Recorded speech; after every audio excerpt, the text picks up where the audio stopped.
মই ইউপিপিএলত যোগদান কৰাটো 1.5 মাহমান হ'ল আৰু কাম কৰিবৰ কাৰণে মোক সুযোগ দিছে ইউপিপিএলৰ সভাপতি বিটিচিৰ প্ৰমোদ বড়ো ডাঙৰীয়াই মোক পৰ্বজৰা সমষ্টিৰ ইনচাৰ্জ হিচাপে দায়িত্ব দিছে। গতিকে ইউপিপিএল হৈ প্ৰথমবাৰ এই সমষ্টিৰ পৰ্বজৰা সমষ্টিত মই আহিছোঁ আৰু ইয়াৰ ডিষ্ট্ৰিক্ট নেতাসকল আৰু প্ৰত্যেক প্ৰাইমাৰী নেতাসকলৰ লগত মই প্ৰথমবাৰৰ কাৰণে ইণ্টাৰেকশ্যন কৰিছোঁ।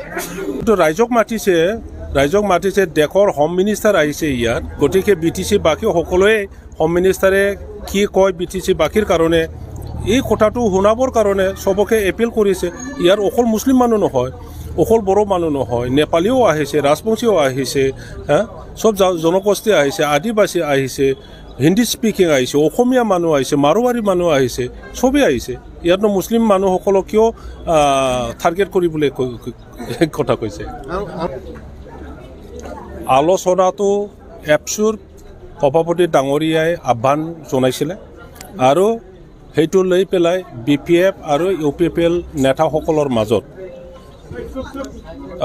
3বাৰমান আলোচনা কৰা হৈছিল আৰু সেইটোকে লৈ পেলাই হাগ্ৰামাৰ যিটো ৰিয়েকশ্যন যে তেখেতৰ কয়েকজন ইউডৰ নেতাসকলৰ দ্বাৰা যিটো কথা ক'লে আপোনালোকেতো শুনিছে, চবে বিটিচি বাকী দেখিছে।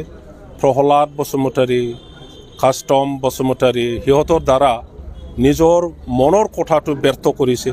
মানে এইটো একো নহয় যে বিজেপিৰ পৰা অক্সিজেন লৈ পেলাই ইউপিপিএলে চৰকাৰ গঠন কৰিছে, এতিয়া অক্সিজেন নাইকিয়া হ'ব যেন লাগিছে। ইয়াৰ কাৰণে BPFৰ অক্সিজেন লৈ পেলাই যাই থাকিবৰ কাৰণেহে সেই আলোচনাটো কৰিছে, এই কথাটো কৈছে।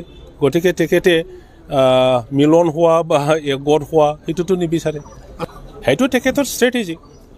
আমি এতিয়া ইউপিপিএল ফেমিলি হ'ল, ইউপিপিএলৰ কোনো আঘাত নাহে, তেখেতে কি ভাবে কি কৰে কৰি থাকোঁ।